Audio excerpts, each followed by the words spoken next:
I thought I had it all together, but I was led astray the day you walked away. Listen, baby, your wish is my command. Baby, won't you understand that your wish is my command?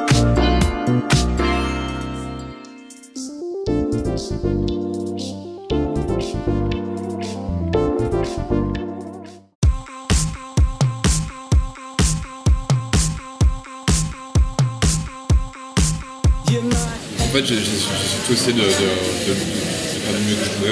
C'est-à-dire que bon, moi, je suis quelqu'un d'assez... je suis pas musicien vraiment à la base, je suis graphiste et tout. Et je fais un peu comme du bricolage et tout, donc ça me prend forcément du temps de bricoler. Parce que j'ai pas vraiment des méthodes établies.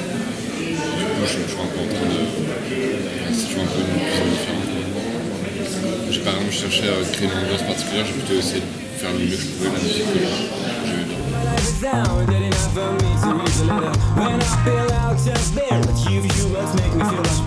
Ouais, je pense que je suis assez romantique, ouais. Je suis assez sensible.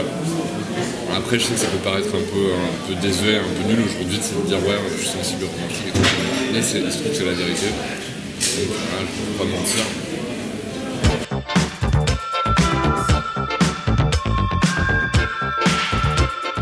Ouais, carrément, j'adore la funk du début des années 80. Même ouais, plein de façons des années 80, je trouve qu'il y a vraiment plein de disques que j'adore et tout, j'adore ça. J'étais vachement influencé par ça, je pense. Je sais pas si c'est le fait que je suis né en 81 ou pas. Ça a dû forcément jouer un peu, tu sais, la musique que tu entends, la première années de ta vie, c'est forcément assez important. Ouais, je reste un peu bloqué là-dessus, ouais, je pense.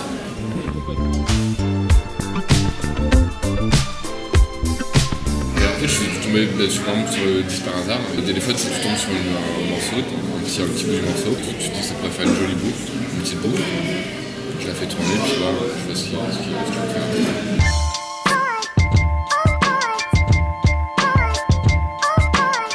Ouais, donc je passe pas mal de temps à chercher des disques.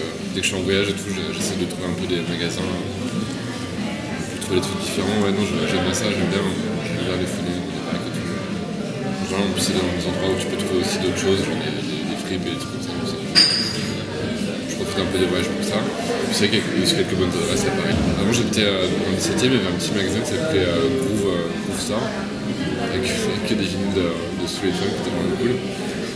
Et il y avait aussi j'ai rencontré un mec qui bossait à la Fnac des Halles et qui franchement qui fait beaucoup de bon boulot pour l'import des petites pépites de funk et tout.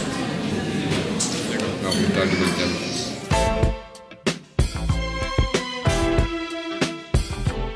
Ouais, je pense que c'est un peu la même chose finalement. La manière dont je conçois un remix, c'est toujours un peu la manière. C'est un peu faire une chanson, donc finalement c'est un peu la même chose que la composition. Ce que j'aime bien faire avec un remix, en général, c'est utiliser la voix, la partie vocale, et refaire l'instrumentation, refaire les harmonies. Et du coup, c'est ça que je pars pas de zéro, mais bon, moi en général, j'utilise pas trop les instruments. Je suis sur tous les voix parce que ce qui m'intéresse c'est de faire des chansons.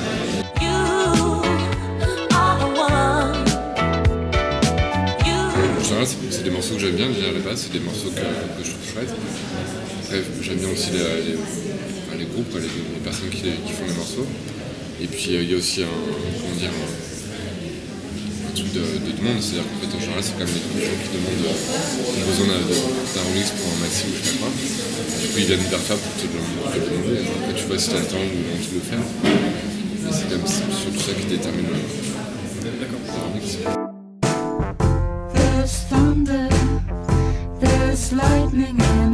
Bah, c'est pas, tu vois, l'occasion c'est pas présenté, si ça se présentait je dirais pas contre, c'est vrai que je serais pas contre.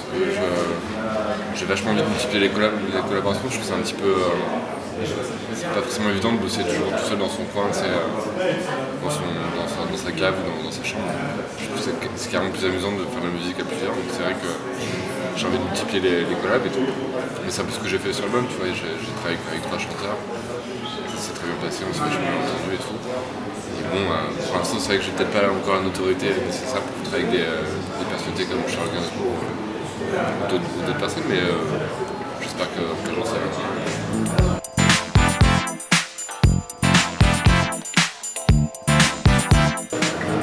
ouais, je pense que c'est une bonne exposition pour les morceaux, c'est clair que c'est la bonne promotion.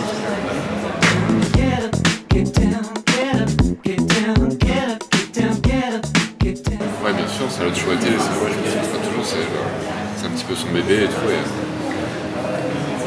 c'est vrai que 10 ans après, il est toujours vachement attaché à tous les projets qui sortent et tout. Et là, il prépare l'anniversaire l'année prochaine avec beaucoup d'attention. Il y a pas mal de petits événements qui vont permettre de célébrer les 10 ans de la label.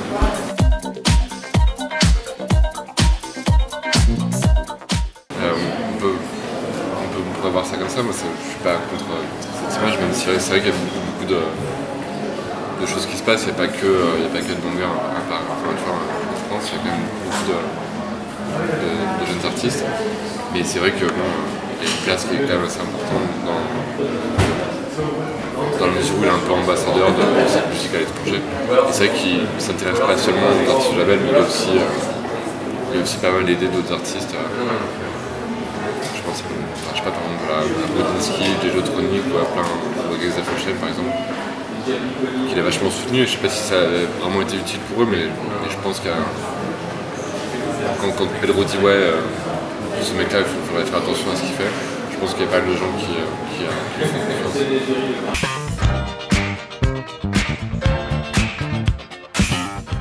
Bah, c'est vrai que moi j'ai la chance en tout cas de bien m'entendre avec beaucoup mes collègues. C'est vrai que c'est vachement agréable quand on se retrouve en festival et tout avec Brody, Geza, Turkin, Parawan et compagnie, avec Sébastien, Justice. C'est vrai qu'on s'amuse bien. Il faut dire qu'on est carrément une bonne équipe et en plus de s'amuser, je pense qu'il y a une vraie émulation et que le fait qu'on puisse se parler un peu de notre musique, un peu se faire écouter les trucs, et c'est vrai que moi ça m'aide vachement, en tout cas ça m'aide vachement à penser à être meilleur.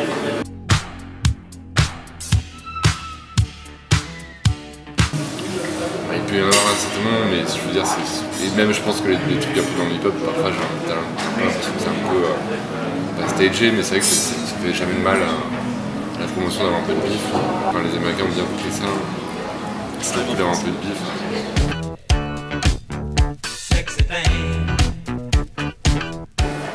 Non, mais non, la preuve, tu vois, il y a quand même Fields, Oiseau, Crazy Boldad,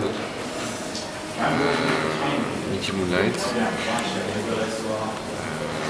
Xavier Deronay, qui n'ont pas, par exemple, ces codes de barbe et cheveux. C'est vrai, parfois ils ont les cheveux, parfois ils ont la barbe, les deux ensemble. Non, c'est pas un impératif. Il y a Euphie aussi, donc aussi qui n'a pas de barbe. Mais bon, là, c'est vrai qu'on a une belle bande de hippies, quoi. On va pas vous cacher.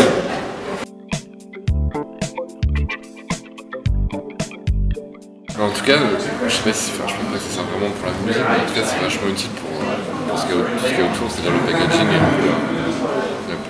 les pochettes, les clips, tout ça, c'est vrai que c'est important aujourd'hui dans la musique électronique de se démarquer un peu des autres. Et c'est vrai que le graphisme sert vachement à ça, de se construire un peu une image précise. Et du coup, c'est vrai que ça pas mal pour ça. Je pense que c'est en ça que peut-être qu'on devrait se rapprocher de ces artistes-là. Mais je pense que c'est pas un impératif pour faire de la musique de Photoshop. C'est un plus, quoi. Ça permet de bien packager son histoire.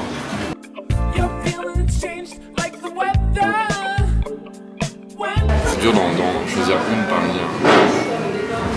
tous ces dates, mais c'est vrai qu'il y a pas mal de souvenirs qui sont assez chers. Par exemple, je peux en citer 2-3, par exemple à Bali.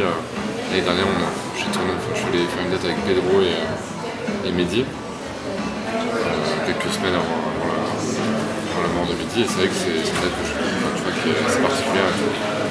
C'est vraiment super bien passé, on était sur une plage, sur une scène entourée d'une piscine avec la plage d'Arabie, à Bali, quoi, dans un cadre un peu idyllique et tout. Et c'est vrai qu'il y a des trucs comme ça que j'ai vécu qui sont sur la toute ma vie.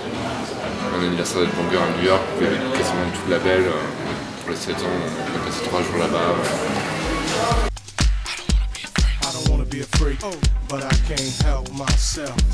J'écoute pas mal l'album de Kendrick Lamar, l'album de Tame Impala, l'album de KMS. Bon, pas le truc différent.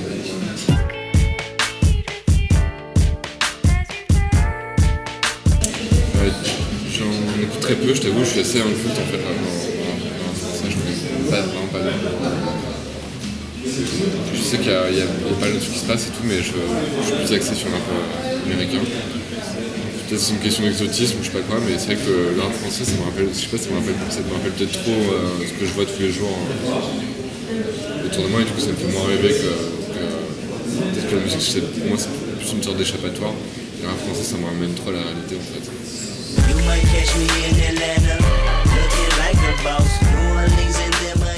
Beaucoup, mais c'est le chasseur old school, des mecs comme de la West Coast et tout, c'est genre les Snoop Dogg et les Notorious Big, des trucs comme ça, c'est pas ce qui m'a fait kiffer de écouter des trucs comme ça, donc tu vois, genre les R&B, des trucs comme ça. Je pense qu'aujourd'hui il y a pas mal de gens aussi qui continuent un peu dans cette vibe-là. J'avais par exemple, c'est genre un rêve secret, c'est par exemple de faire un morceau avec Drake. Ouais, moi je suis vraiment fan de plein de trucs. Je trouve qu'il y a des trucs de Frank Ocean qui sont pas dégueulasses. Je trouve qu'il y a pas mal de trucs qui se passent aujourd'hui qui sont cool. En fait, il y a pas de gens qui disent ouais, c'est bien, tout ça. Je trouve qu'il y a pas mal de trucs cool aujourd'hui. De l'autre côté, il y a tous les trucs de Rick Ross, tous les trucs un peu plus durs aussi que j'aime beaucoup. Je trouve qu'il y a quand même pas mal de trucs qui se passent. C'est pas complètement le désert.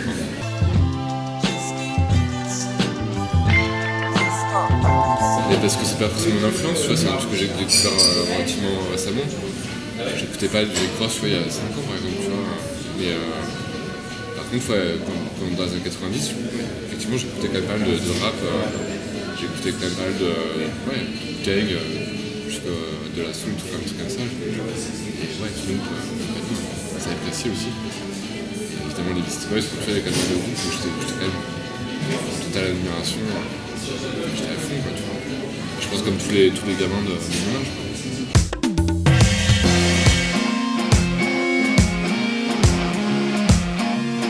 Bah, ça me dérangerait pas d'essayer, mais je suis pas sûr de pouvoir arriver à faire un truc qui colle vraiment à son univers. Mais ça me dérangerait pas d'essayer, franchement, je serais assez curieux de faire un truc. Je suis pas du tout contre le monde, parce que je connais mal, en fait, je connais vraiment mal. J'ai pris le temps d'écouter.